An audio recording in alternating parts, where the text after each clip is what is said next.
real and the unreal. In the beginning, we tried to define, because in Vedanta, the real and the unreal has been defined. So we tried to define and verify in our life what is subject to change or what is unreal. Unreal is that which is subject to change.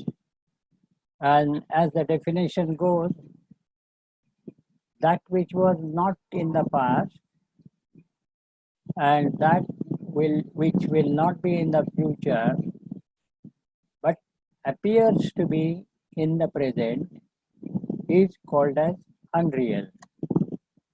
So non-existence before appearance and non-existence after disappearance is generally the trend of all that is unreal. So with this definition, we started with unreal. Real we don't know. We want to discover what is real behind all the unreal. So first we took up the unreal and tried to check and verify what is unreal in our life. Day in and day out, we come across and come in contact with the outer world, interact with the outer world, and eke out for ourselves the experiences. And this is going on. So we apply to the world of objects. We found that the world of objects, along with their arrangement of things and beings in their different setups called as circumstances, we find all of them are changing. The world of object is changing, their setup is changing, and so the circumstances are changing.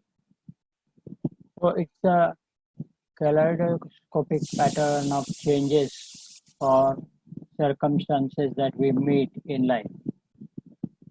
Therefore, according to this definition, this cannot be considered as real. This is unreal. Then we come to the body and sense organs through which we contact this world.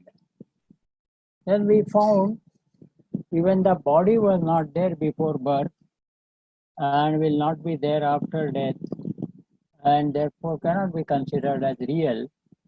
It is unreal or at best apparent. Unreal is something false. Oh, we are not dare enough to dub it as false, because day in and day out we are interacting with the world. We are gathering some consequences or results of what we are doing in the world. So we cannot call it as something false. We plan our activities, we execute our activities, and we come to reap the results. So since this is happening systematically, it is not that today I went to office and tomorrow I discover office is not there, disappeared. Nothing of this sort. It is going on. This world is so long existing that even when my forefathers came into this very world, therefore the world has a very long existence. But all the same, since it is subject to change, we cannot count it as real. It is unreal. Now the point is, when we cannot call it as false, at the same time we cannot call it as real as well, then we call it as relatively real. Relatively real, sapeksha satya. Relatively real because it is available for our transactional purposes. So it has got vyavaharika satta. Vyavaharika satta is available in the waking world where we can interact with the world and get our experiences, etc., get our results of the actions. Therefore, it has got transactional reality called as vyavaharika satta. So there are three sattas operating but we will not go in details because our topic at present is to test, check and verify what are the things that are unreal in our life. And therefore the world of objects is unreal, but having a relative reality, transactional reality, so that we can consistently, continuously do our business with the world. We come to body and sense organs. We found the body was not there before its birth and will not be there after its death. And the sense organs are located in the body. These sense organs and their condition is not same all the time. My eyesight, my capacity to listen, hear, etc. They have, sense organs have their own capacities and they are subject to change. It is not same all through. In the early childhood, all these faculties are very strong, and as the age advances, we find I'm not able to see nowadays clearly, then I need specs, then I'm not able to hear, I'm not able to remember. All such things indicate that these faculties also deteriorate after some time. Therefore, they are changing. That which is subject to change cannot be considered as real. It is called as unreal. Therefore, body and its sense organs subject to change, and therefore they are unreal. Now we are just going by the definition as given by the Vedanta. Real is that which stands the test of time. It was, it is, and it will be. Whereas the unreal is that which was not in the past, which will not be in the future, but appears to be in the present. So with these definitions provided to us by Vedanta, we are now checking and verifying it in our own life. We have accepted by definition that the world of objects is unreal. The world of body and sense organs, I mean the body and sense organs itself is also unreal. Then we come to the prana force, which is immediately a connecting link between the physical body and the subtle body. When the prana enters, it is called the birth of the body. Body by itself is inert and insentient, like a lump of clay. But when the prana enters the body, in the pregnancy itself, after a few months, when the fetus starts making movements, so the prana has entered, the movement starts, and then there is some sense of it looks like lively, so something alive or reacting to the surroundings. When so this prana shakti or vital air force, this is quite active in the beginning. So children are able to do anything by heart in their childhood, but we find that as the age advances, they are not able to remember. So this is the effect of prana force in us, and prana force is also subject to change in its capacity, etc. Therefore, body, sense organs, prana force, they are subject to change. And then we come to the mind. We find that even mind is also subject to change. In fact, its ability to change is so fast, we have not yet recognized that. According to the object that is perceived, mind changes itself to resemble that form of the object and thus forms a thought or vritti to that effect called as Vishaya vritti. When Vishaya, the object outside, is perceived, then the mind changes itself to that given form or resemblance of the object and becomes a thought form related to or resembling a given object. And then that thought form is illumined by consciousness Then I become conscious of the object and understand that yonder there is an object. So mind, even before we could notice it, it keeps changing fast. So just when I look at the curtain here, the mind will assume the shape of a curtain. When I look around and look at the walls, mind will form a wall vritti. When a mind will look out or think of a friend, mind will form a thread vritti. When mind thinks of even imagines a mango, then mind will form itself a mango vritti and remind me of earlier past experiences. So likewise, as my concern is the mind is changing and resembling to that effect. Therefore, mind is of course changing. Apart from this, mind has its own moods or modes, so to say. A sattvic mode, a rajasic mode, a tamasic mode, or the moods as we generally call. So they also keep changing. Early morning, I am very fine, pleasant, and as the sun rises, it becomes noon. It's hot, and I am active, and I am not now a peaceful person, a very active and dynamic person. As the day ends up, the sun sets, and it's getting dark, I feel tired, slowly, and as the night advances, I go to bed and go to sleep, so to say. So I am sattvic in the early morning, pleasant. I am rajasic during the noon time or during the day, very active. And when it is night, I fall back to sleep. So becomes inactive. So likewise, the moods of the mind change.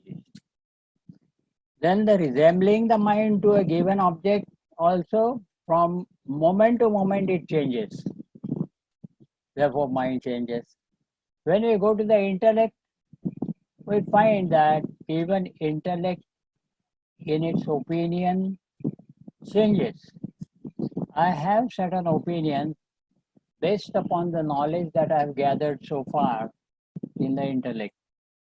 When in the wake of new knowledge that is gathered by the intellect, my opinion changes. In the wake of new experience I gathered, my opinion about a given thing or a being or an object or person changes. Therefore, now we discussed all this in the early sittings, and we wonder whether there is anything at all that can be called as changeless. Right from the outer world, inner world, and myself. Now, myself, when it comes to, it is Mr. Perceiver, Feeler, Thinker, I, that is subject to change. In a perceiver I, sometimes I become a listener, sometimes a speaker, sometimes a seer, sometimes a toucher, and all that. According to the sense organs and their functions, the I changes. Perceiver I is a common term we gave. Then the feeler I, my feelings change, and accordingly, I also change. Similarly, the thinker I also is subject to change. If the thoughts change, the thinker changes. Now, therefore, now in the waking world, everything is subject to change. Now, waking state itself is subject to change. It's not all 24 hours a waking state. When I go to sleep, the dream state starts. Now, in the dream state, the body and sense organs that I have has no access at all. The body is lying comfortably in the bed, and my mind creates a dream body, dream world, and dream sense organs and tools for experience, and experiences, the dreamer I experiences the dream world. The waker I experiences the waking world, dreamer I experiences the dream world, and the deep sleeper I experiences the deep sleep world. So how many I's are there? I should be one only, first person singular. But here minimum there seem to be six. The perceiver I, feeler I, thinker I, waking state. Waker I, dreamer I, deep sleeper I. Just the bare minimum at six. Now the very fact that I being first person singular and here are six I's, therefore none of them is real I. And when we say that I is changing all right, but I am available for all 24 hours a day. There is not even a single moment when I am not. Just think over this. Therefore, I who gather the experiences of the waking, dream, and deep sleep state, and on the next day recall all the experiences of the three states, meaning the experiencer I is something common. Then I find maybe that experiencer I is something which does not change. No, because the experiences are subject to change. They are not. It's not the same experience. Therefore, experiencer also is subject to change. But for the time being, we have through in the last class through a closer analysis. You know what is mentioned here in the sixth paragraph. What is mentioned here that on a closer analysis. You see, look at that. On a closer analysis is a word, second statement almost. So on closer analysis, it becomes clear that it can be nothing other than the self in us, the pure awareness. Now, Swamiji has not done the detailed analysis for us, but he has given immediately the last conclusion that when we do closer analysis, we find that the self in us as the pure awareness is something that is not subject to change. All other things are changing. Now, that analysis we did last time. Now here we are going further to analyze this statement given here. That is on the closing of the paragraph, starting with this awareness.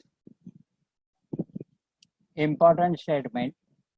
This awareness by which I become conscious of things in life, because of which I am considered as alive, but for which I would not have an existence in this given embodiment. That spiritual entity, eternal and all pervading, unborn and undying, the one changeless factor is the infinite in me, and this Atman is the real. Now, this is a long statement, but this is a conclusive statement on the topic the real and the unreal. A major part of the topic we have spent on studying the definition of what is real and unreal, applying it in our own life, and what are the things that are unreal. We wondered whether there is anything real at all, but the logic told us that there has to be something as changeless in order that the changes should take place.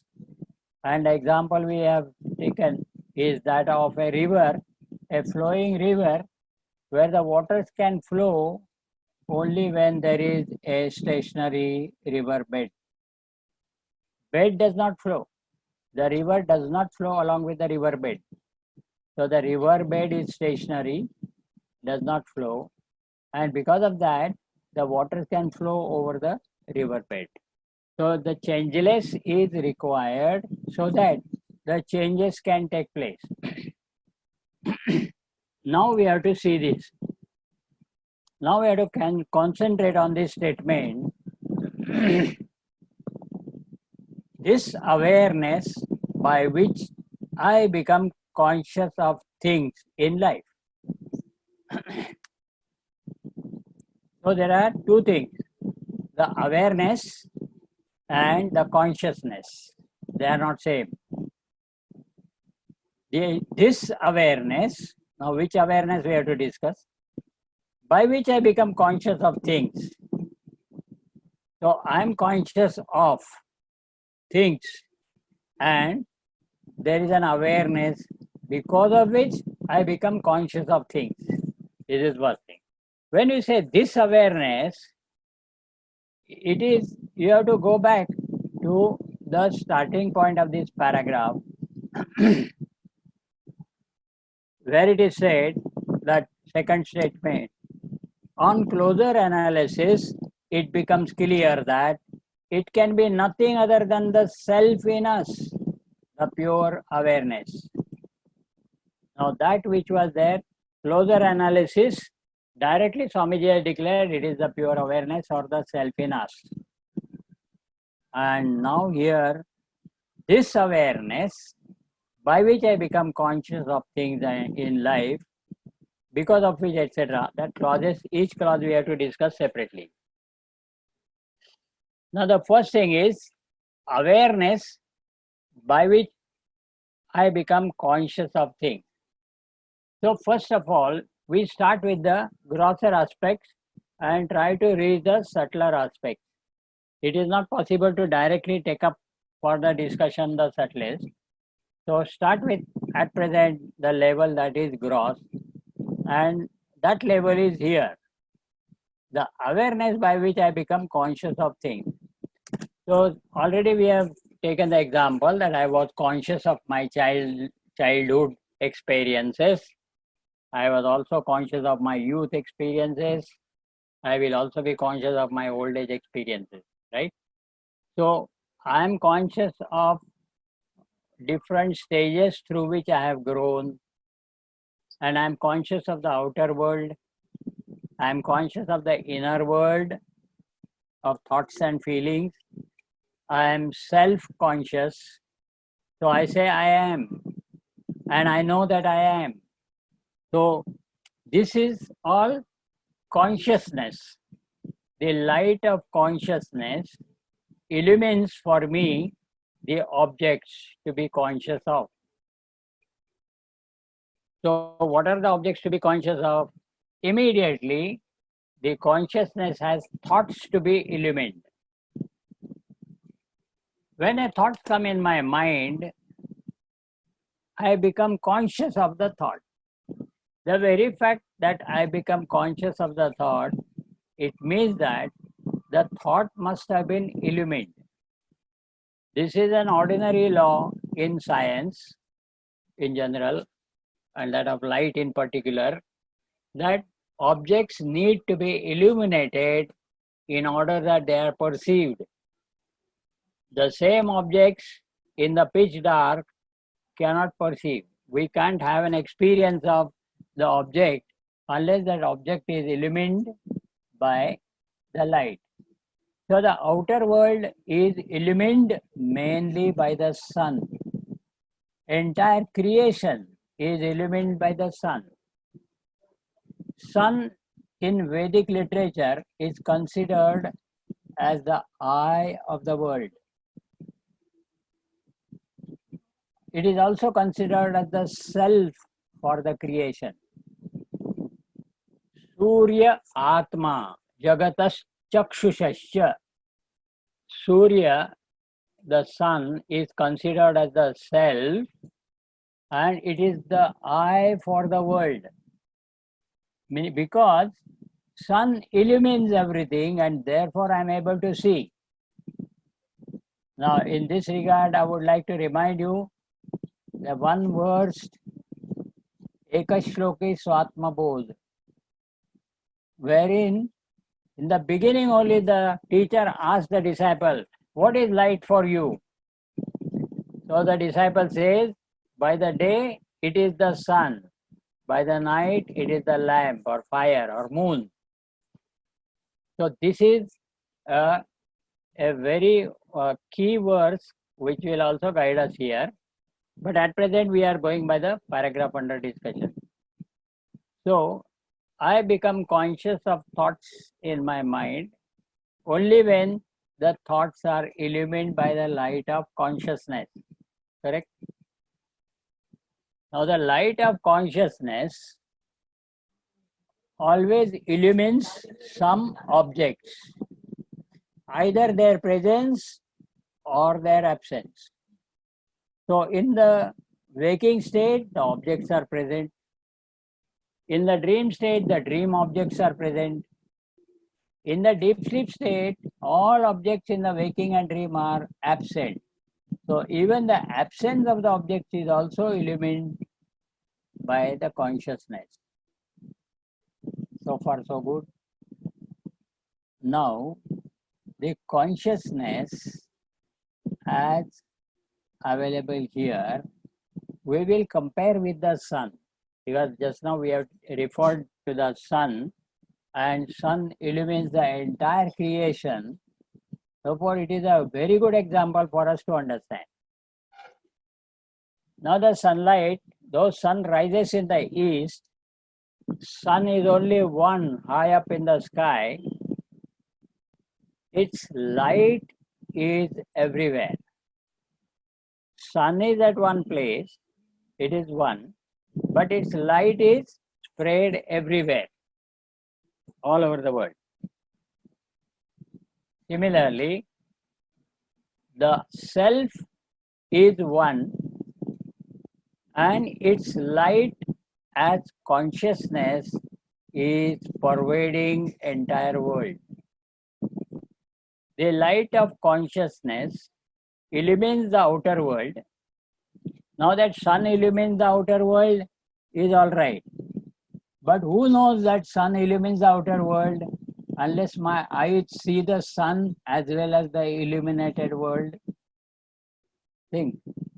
So the next question the teacher asks is, okay, who perceives the sunlight and the illuminated object?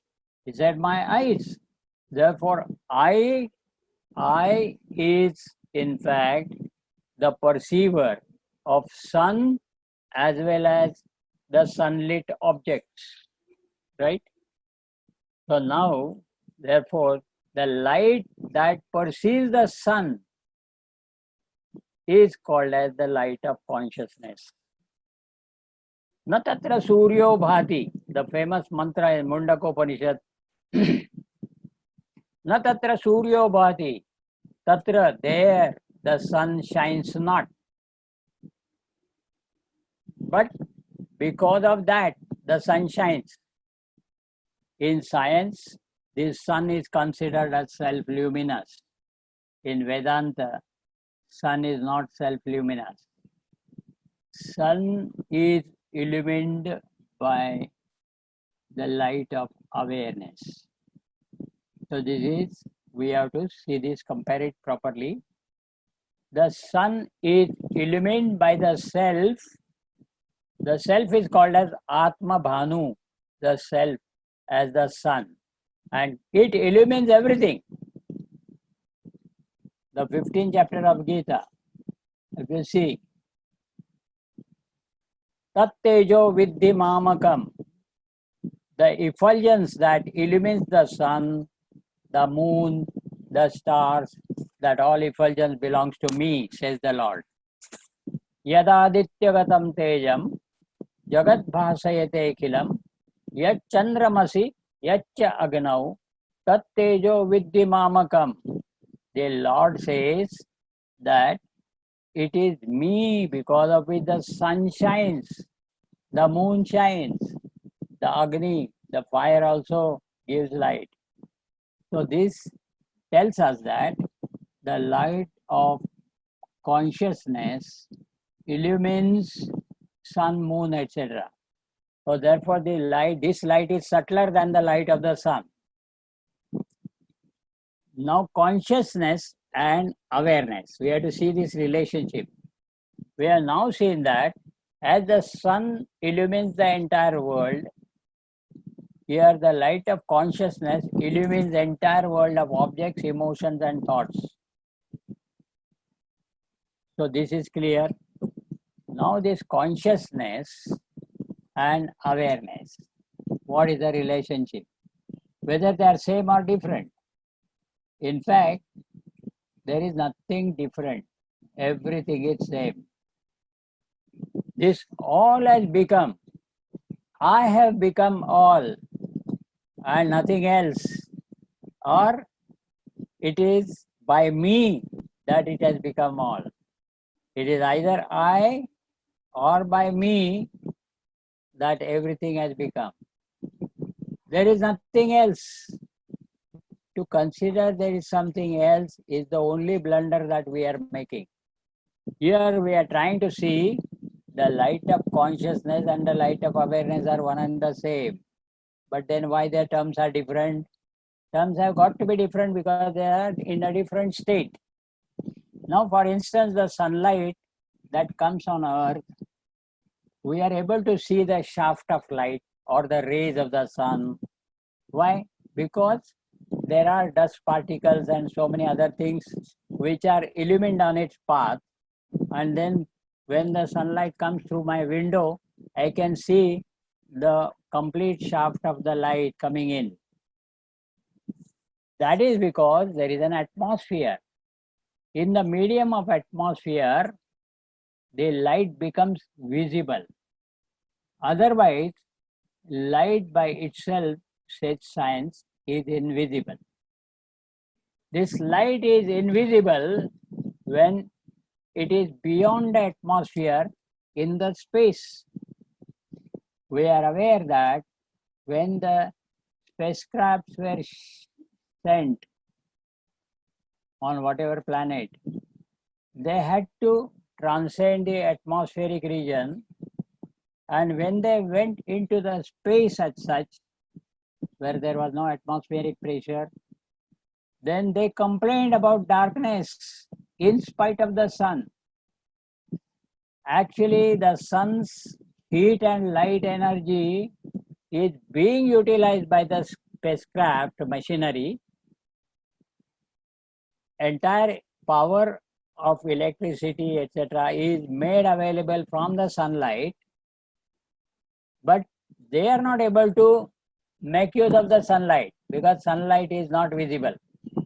They had to make use of their own arrangements for light and other machinery operating. This is something to be considered. The light of the sun in space is invisible, but when it travels through atmosphere, it becomes visible. We can say the sun has risen, the day is started and all that. In the early morning, we prostrate to Lord Sun and say, "Oh Lord, thank you very much. You have risen here and you have ended the night. The darkness is gone and the light has come because of you."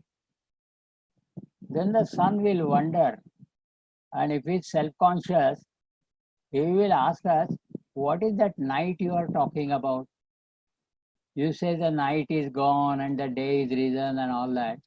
Where is that night? I have never come across night." Is the difference. For us who are sometimes facing the sun, sometimes showing back to the sun, for us there is a day and night. But from the standpoint of sun, there is no night. It is all light. Now that light also, in the atmosphere it is visible. In the space, it is not visible. So the light in space is, we can compare here with light of awareness. And the light in atmosphere, which is visible, we can compare it to the consciousness whose light illumines the various objects. So here when the light comes in atmosphere, it illumines not only the fire, etc., but also all forms in the creation. The light, the sunlight illumines. Similarly, the light of consciousness, like light in the atmosphere, illumines all the forms, thought forms, as well as the gross forms in the outer world. So, here is the relationship. The awareness is that light which is objectless because it is well above the world creation, and the consciousness well above that. Consciousness and the world of objects forms is at one level. Higher than that level is pure, infinite, objectless light of awareness. It is above all, and it is this light of awareness that is solely responsible or considered as a cause for the entire creation through different levels. But awareness remains there at the same level as in like invisible light.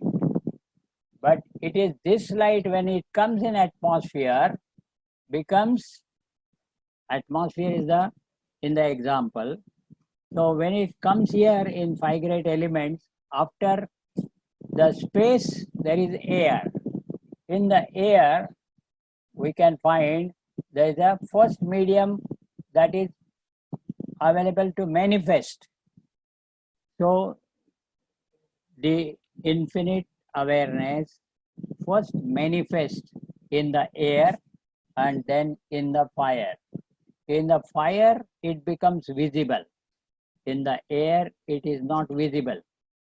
So fire, air is called as Apara Brahma. Apara Brahma, the Brahman with medium. And Brahman without medium is called as Parabrahma. So Parabrahma is the absolute existence, or the knowledge, existence knowledge, which is pure. And when Apara Brahma it is said, that Brahman or existence knowledge as manifest in air or Vayu. And when it manifests in fire, the next element, grosser element, it is called the first form of Brahman.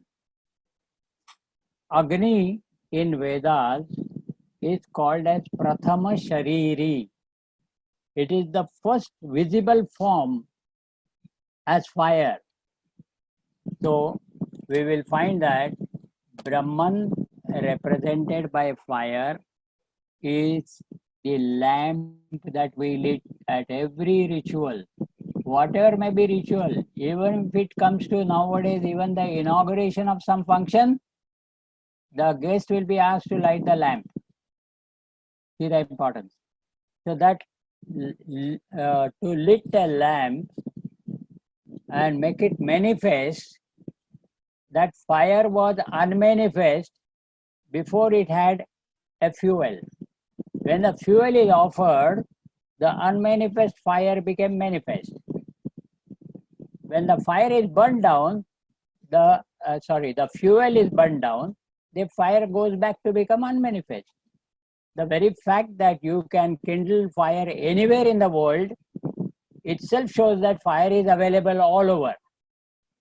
And therefore in Vedas, the fire is called as Jata Veda.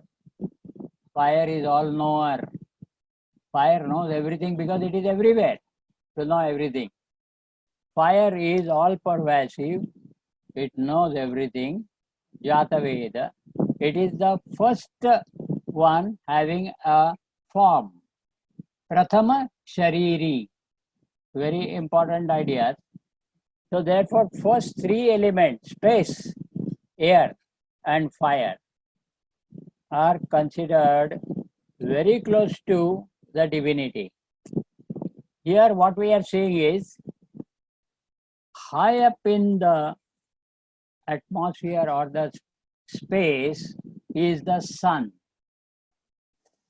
And in the space, the sunlight is invisible. When it enters the atmosphere, and there are various levels of atmosphere, there is no level of space. There are levels of atmosphere. Similarly, here also we find that awareness has no level. It is one fixed level, whereas the consciousness has different levels. And we make use of these levels of consciousness to rise up to a pure, all-pervading consciousness, which then becomes awareness. When the consciousness is objectless, witness, and when the object of witness is rejected or negated, then the same pure, infinite, or all-pervading consciousness becomes awareness. Now, this discussion is very important. In fact, I have already told you that the sixth para is very, very important because it gives us the true identity. What is real in me and what is unreal in me. And this is the identity, our true identity given by our own teacher. Therefore, it is of a most important, great value. And we should read and reread again and again. So in the beginning, Swamiji has said on closer analysis, it becomes clear that it can be nothing other than self in us, comma, the pure awareness. The sun in us, comma, the light. And this light is in space. Pure awareness is without any medium. So this pure awareness and the awarer I as self. These are the two things. They are equivalent because at this moment, like sun is only one available in the sky, whereas its light is available to all. Unless we close our doors and windows, light is available. And Swamiji says, it is sure to be dark if you close your eyes. So it's a question of allowing the light to come in. We have to open the windows, we have to open our mind. The light of consciousness will flood in. So here the point is that awareness has its own status, not subject to change, but that is the starting point of creation. Whereas the awareness becomes consciousness when it manifests through Vayu, the prana force. It is called the light of consciousness, which is useful for illuminating objects. So now the self is self-luminous. Self has got awareness. The light of awareness has its nature. Therefore, this self and the light of awareness are for all practical purposes same for us. How? That though self is one, like sun is one, its light is everywhere. Likewise, the light of awareness is everywhere available. So it is within us. The self is within every one of us as light of awareness. And this light of awareness, when manifest through prana shakti in us, it becomes consciousness. This light of consciousness then illuminates. Now the Swamiji used the word illuminate verb. Earlier it is illumination. Illumination is the nature of self. Nature of self is awareness, which is illumination. So the self is self-luminous, whereas the consciousness illuminates the objects. the terminology is very important, and if we are very clear about these concepts, it is not very difficult to reflect on them, and then it becomes the basis for our contemplation or meditation. Therefore, it is most important, unless we know these ideas thoroughly, when we sit quiet for meditation, we will not be able to do any justice or anything worth. Therefore, these thoughts need to be clear. The sun is only one high up in the sky. Similarly, the Atma is only one. It is called Paramatma, the Supreme Self. Okay. Then its light is everywhere. So the light of awareness, which is objectless, it is the highest level. The light of awareness is available everywhere, but as unmanifest.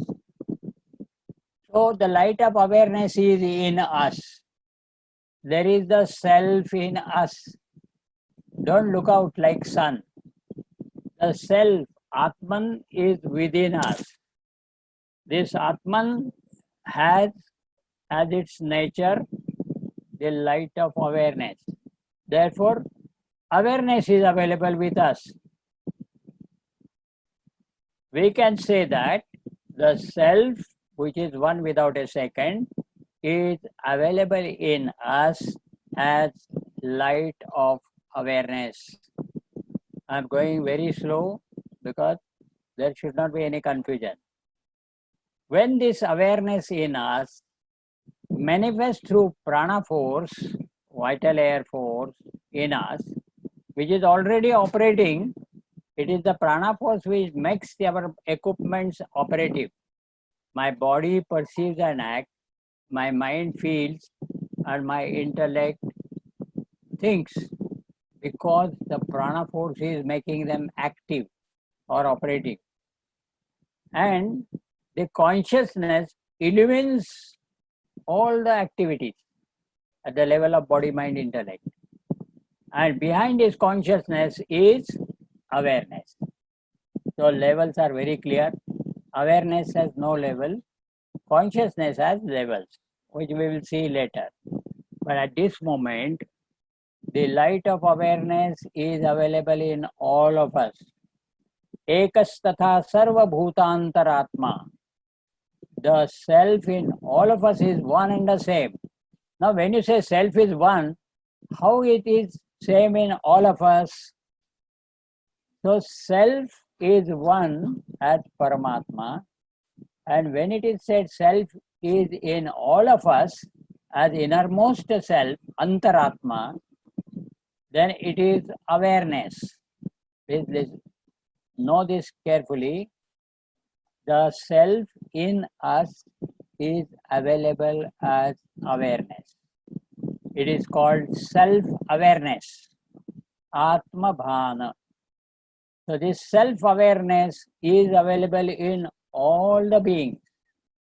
Only human being can become conscious of this awareness. Okay. Now, so far so good. We will fall back to I sense, because the Atma or the self means I. This is practically everybody knows it. When you are drawing a self withdrawal from the bank by check, you write self. Means the amount is to be issued to me. When you write self there. So self has a direct understanding of I. Therefore, self means I. Pratasmarami Hrudi Samspurat Atma Tattvam. The self is throbbing in us as I. Hrudaya Kuhara Madhye Kevalam Brahma Matram Aham Aham Iti Sakshat Atma Rupena Bhati. The Brahman becomes self, and the self throbs within us, Spuranam, as Aham Spuranam. It throbs as I. So whenever I say I, Actually, I should mean the self or self-awareness, right? But I am not, because I am not aware of this. I am ignorant about this, my true identity as awareness. Now, next is this awareness as manifest in Vayu or Prana Shakti in me as light of consciousness. This light of consciousness illuminates all objects in the world, including my body, the form, are illuminated by the light of consciousness which pervades all. When the shaft of that light, when the pencil of that all-pervading light enters me and reflects in my intellect as intelligence, then that pure consciousness, all-pervasive in me, becomes conditioned consciousness. This conditioned consciousness as intelligence is illuminating thoughts, feelings, and all thought forms related to the objects. They are all being illumined within by the reflected or conditioned consciousness. So now, this conditioned consciousness as reflection in the intellect becomes active the moment the desires appear in the intellect.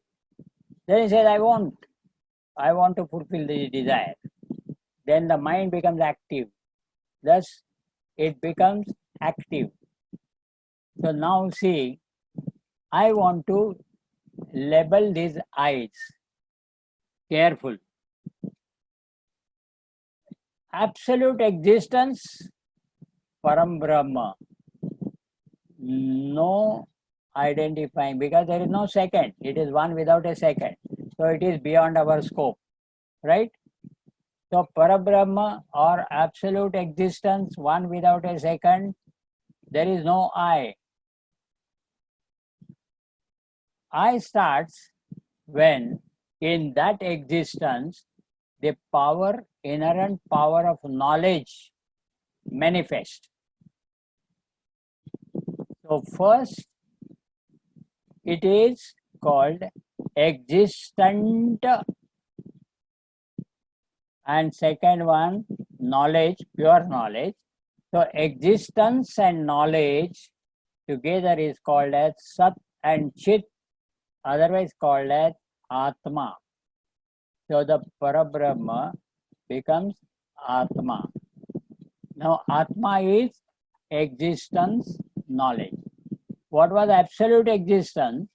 In the absolute existence, the inherent power of knowledge manifests, and this power, therefore, here we call it as, it is self-luminous power, basically, but it is within itself, therefore there is no problem as such. We call it as Jnanamayam Brahma, or the existence with knowledge. Therefore, here the I begins. Now this I begins as existent, awareful being.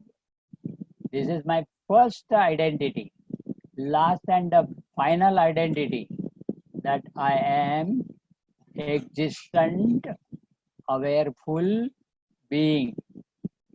Okay, this is what we have to reach, our true identity. And Swamiji has told us, last statement, and this Atman is real. Atman, the I. Atman, the awareness, is real.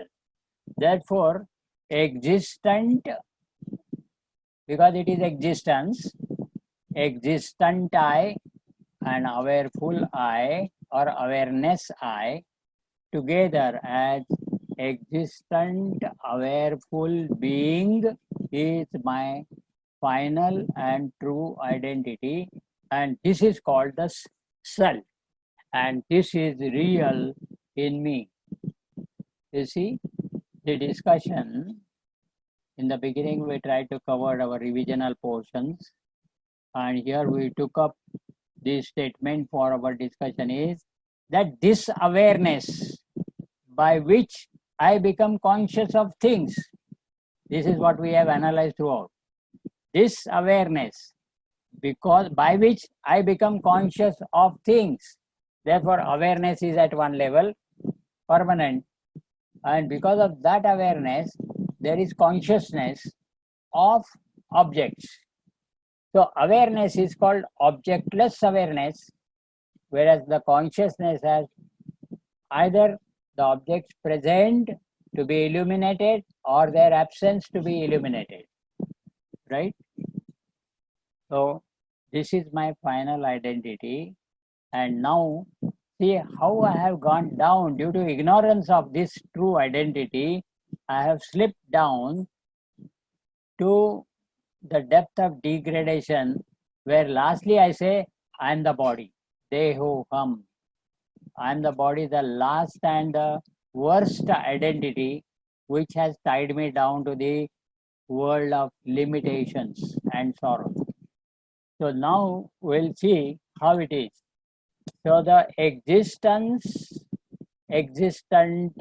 awareful being becomes self-conscious being. Self-conscious being is sometimes with objects to be conscious of, sometimes without any objects. But the consciousness, as it illuminates these, by itself it is only a witness. The light does not involve in the events that it illumines. Therefore, the consciousness that illuminates does not involve itself in the event that it illuminates. Therefore, it is called witness consciousness. So now we have come to the second level as existent, awareful, conscious being. Next is why the consciousness has come? Because the awareness is now functioning through Prana Shakti, right? Because of this Prana Shakti, the consciousness is not pure awareness, it is called consciousness. And the other word used for that is dynamism. Dynamism is due to prana force. It is responsible for all movements and activities. So now I become existent, awareful, conscious, dynamic being. This is the last identity which we must reach. I am a dynamic, conscious, awareful, existent being. These are the levels of ascent, and I must first become here the consciousness and dynamic being. Now the dynamism has to be fully utilized. If I don't utilize it in my day-to-day work, then I have no access to consciousness itself. Therefore, Karma Yoga tells us, exhaust all your powers fully, entirely, dedicated for the higher purpose, to your goal. And when you exhaust them, then the purity that you gain, there shines the consciousness. In the purity of the mind, at present the mind is impure because it is selfish. It likes certain things, it hates certain things. So first impurity in the mind is likes and dislikes. And then the selfish, I want, this is going on. This becomes impurity. For any further spiritual progress is not possible. Therefore, immediately what we have to do, and Swamiji defines for youngsters the spirituality. What is the motto of Yuva Kendra? Swamiji says, harnessing youth potential through dynamic spirituality. It is word dynamic. We don't want youth to just sit at home comfortably, leisurely, and discuss on philosophical aspects of this. We need to know first, we need the youngsters to put forth selfless efforts dedicated towards the higher goal, something higher than your petty selfishness. You must allot some time in your day, a slot, wherein you will utilize that time exclusively for others without expecting anything in return. This is the start of spirituality.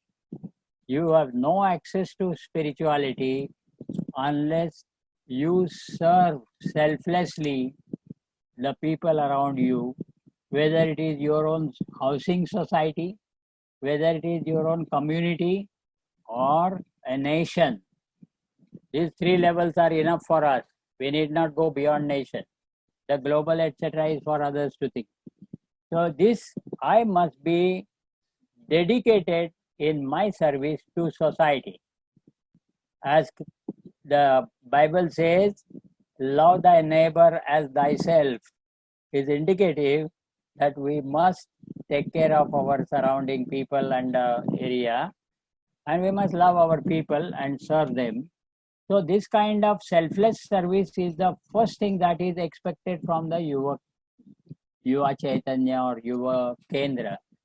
So Swamiji says, harnessing youth potential through dynamic spirituality, it is the selfless, dedicated activity dedicated for the higher purpose. Whatever may be the goal need not be the moksha for the youth. It is not expected. What youth want is success and happiness. This is what the two most important things to be gained in life for the youngster. He to get the thought that we have discussed in this class earlier. There are only two things to aim at in life. There are only two things to aim at in life. One is to get what you want, and other is to enjoy it. Wisest men get the second. Yeah, how beautiful thought is. To get what you want is what is called success. I want money, I got money, I am successful. I want knowledge, I got knowledge, I am successful. Whatever you want, to get what you want is otherwise called as success. But to enjoy it is called happiness. All people who are at the height of success are not necessarily happy. In fact, some of them have committed suicide at the height of success. Now, therefore, success and happiness are two different things. One who is successful need not be happy. But one who has discovered his happiness as his nature will be at peace with himself, and whatever he does will spell success. Is the difference. So these are the two things to aim at. Okay, this is what we have already seen. So now we are trying to see the I that is considered as dynamic conscious being. I must set a goal in my life and dedicate all my activities to that goal. And this vision and this goal setting will keep me away from the sense of egoism, that I do mentality. If you do it, then do it for the others. Everybody, even the other creatures are also doing it for themselves. Now, what is the great thing as a man, if you also do the same thing, eat for yourself, live for everything, all what you want is doing it for your own self. So this sort of rank selfishness is at the root of all problems. And our spiritual science encourages the youngsters to undertake the activity because they have that dynamism, force, etc.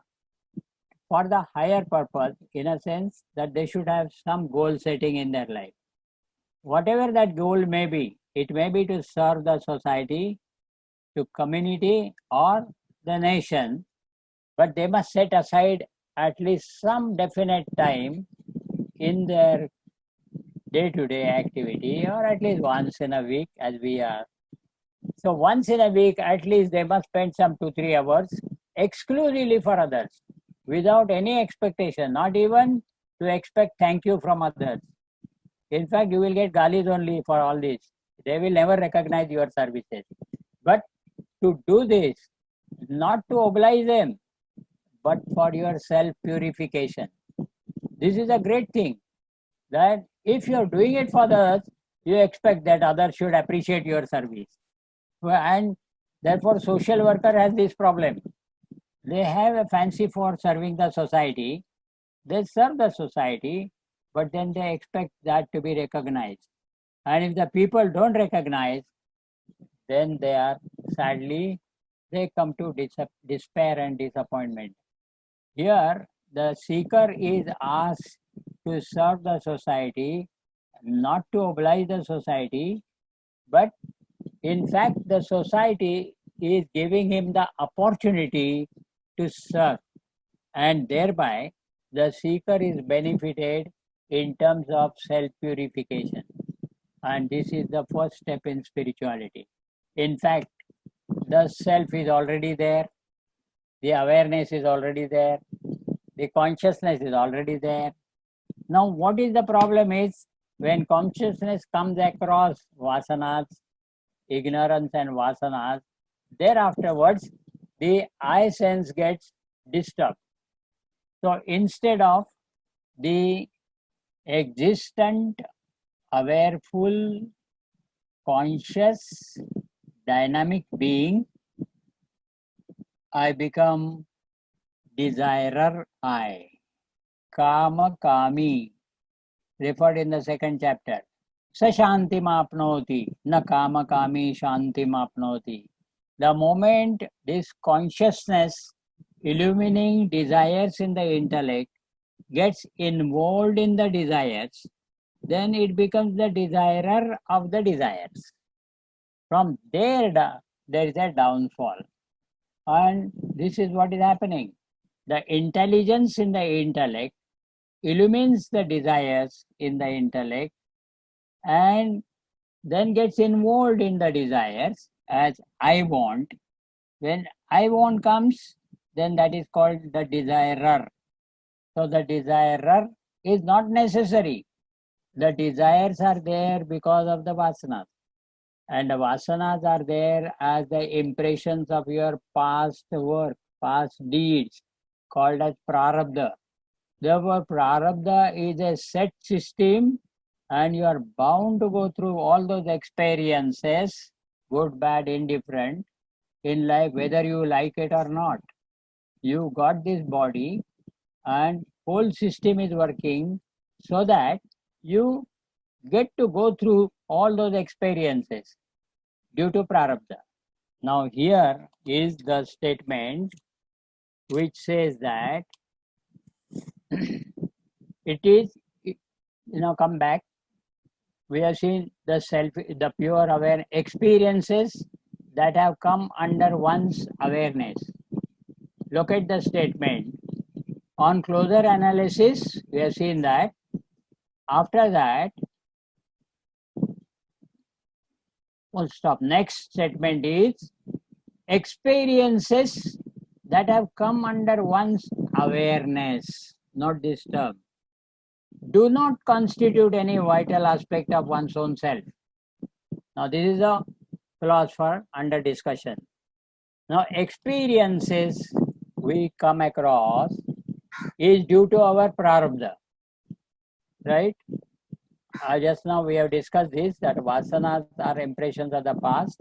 They represent our prarabdha, and whether you like it or not, it is bound to be manifest through different activities, which will in the end give you the necessary experience that you have to go through.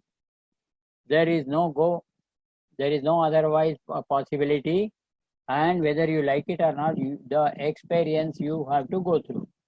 Now, I am conscious of my experiences in the childhood, youth, and old age, etc., because of awareness. Now, the awareness has this only function here in us is to illumine my experiences. Consciousness is illuminating the thoughts, feelings, and perception. Okay. Consciousness is illuminating the thoughts in the intellect, the feelings or sankalpas in the mind, and the perceptions and actions at the level of body, sense organ, and the outer world. This is all illuminated by consciousness. Whereas the awareness illumines the final experiences that you get. And the job of that awareness here in the individual is to make him suffer or enjoy for all that he did in the past. Now here the statement says that experiences is not a very important aspect of that. So now the I comes down. Experiencer I.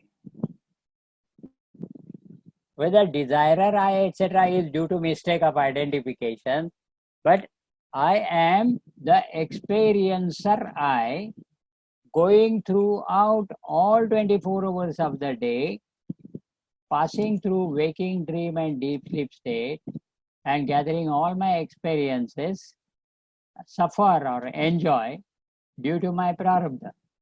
This is possible because of awareness. See how subtle things are.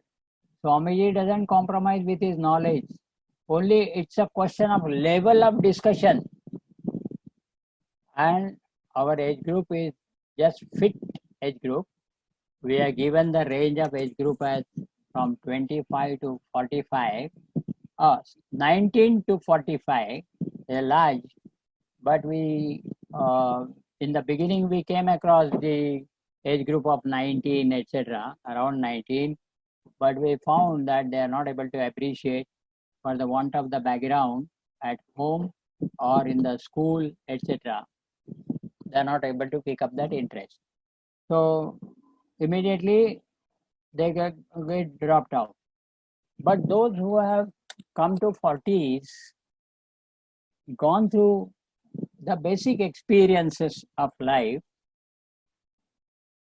of married life, etc., and growing children and all this, having gone through that, by the time they come to the age of 40, they must discover the purpose of their existence, what for they are born. See, all other creatures are born only to exhaust their prarabdha. Listen, all other creatures have no other job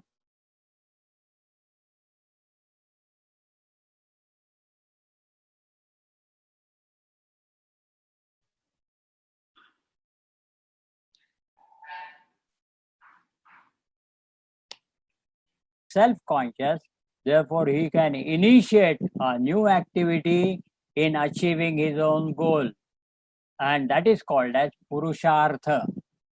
Purushartha is self-effort. He can initiate a self-effort and achieve something, whereas others cannot do that.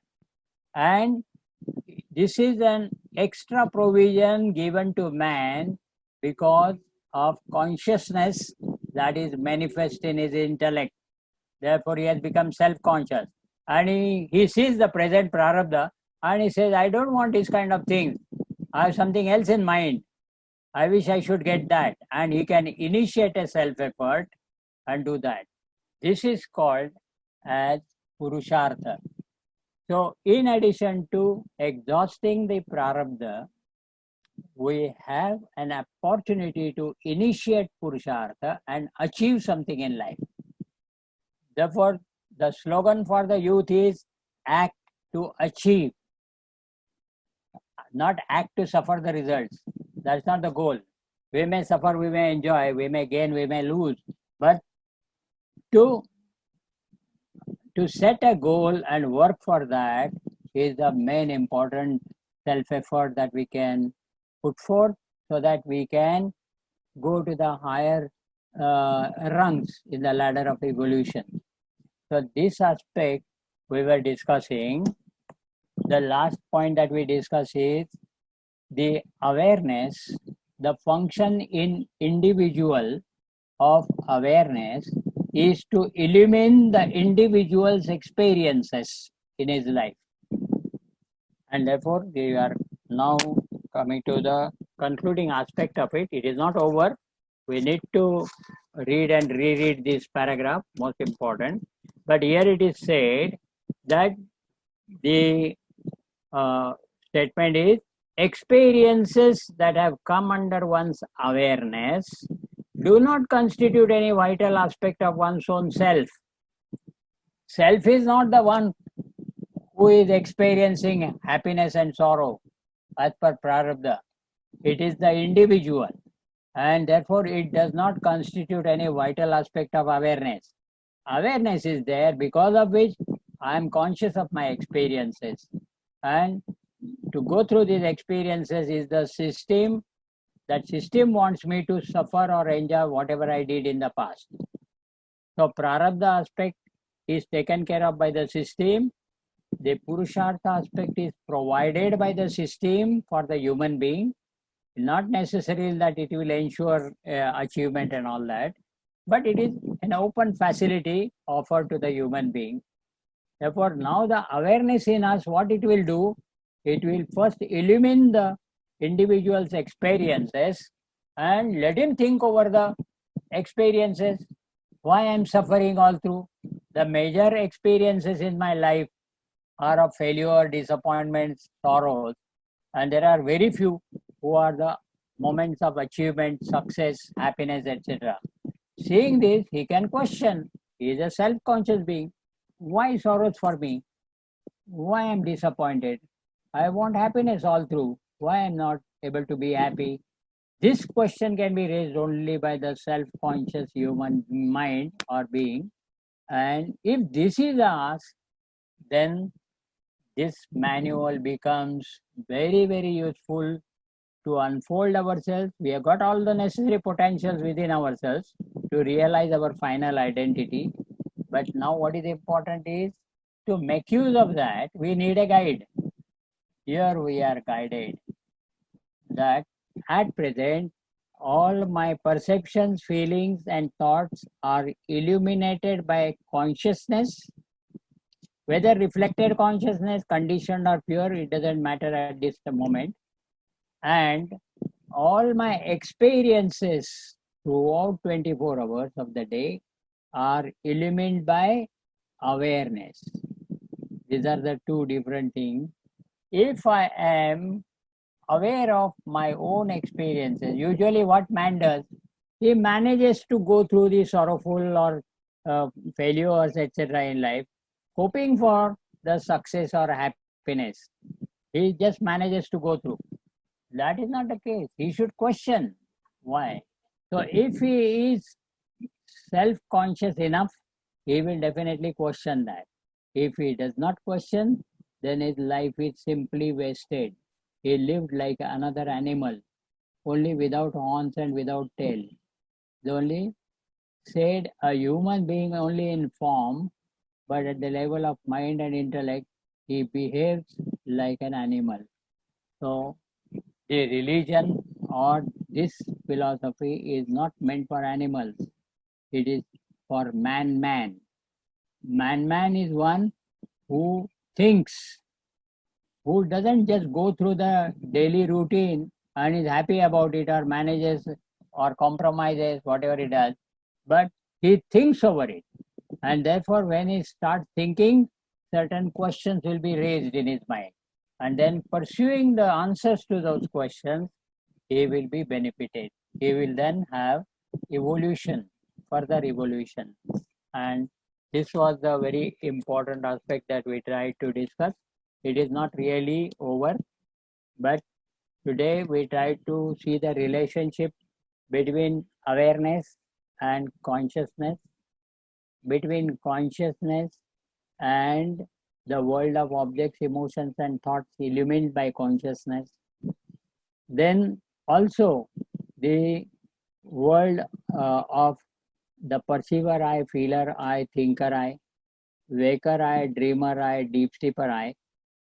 Above all these 6 eyes, there is experiencer eye, illumined by awareness. last statement we saw is that it is not a very vital aspect of awareness. What the experiences that are illumined is not at all a vital aspect of awareness. But while being conscious of or aware of full of experiences, the man's attention should be drawn to the awareness, because of which he is able to know, he is able to be conscious of his experiences in life.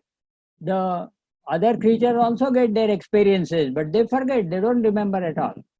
Every moment they pass through the things, they get the experiences, but they don't remember the experiences, nor do they work on that experiences. If I get the experience of failure, and if I'm a thinking being, I'll question my failure. I'll try to find out the reasons for my failure, and I will improve next time. Either I will prove or I will improve. Either way, I am on the march of evolution. This is only possible with human beings, and therefore we need to set what is our true identity. For that true or real, we discuss in this topic what is real, what is unreal. Major portion is unreal, it is changing, and there is only one unchanging thing in us, and that is called awareness or the self in us. The self is only one, he is available in us as awareness. Therefore, an awareful being is the self which is in us, and that is our final identity as described by Gurudev in the last statement. And this Atman is the real, which is not subject to change. But we must discover this identity through proper inquiry and by applying it through selfless service, etc., purifying, preparing our within, so that that reality will reveal or manifest itself within us. Then we will be happy to understand our true identity, and thereafter no sense of limitation or no sense of suffering, etc., is possible for that individual. They all remain at the lower level, and he ever remains in his vast existence, infinite awareness. This particular eternal existence and infinite awareness are the things to be remembered. That is our true identity as the self. We'll stop here.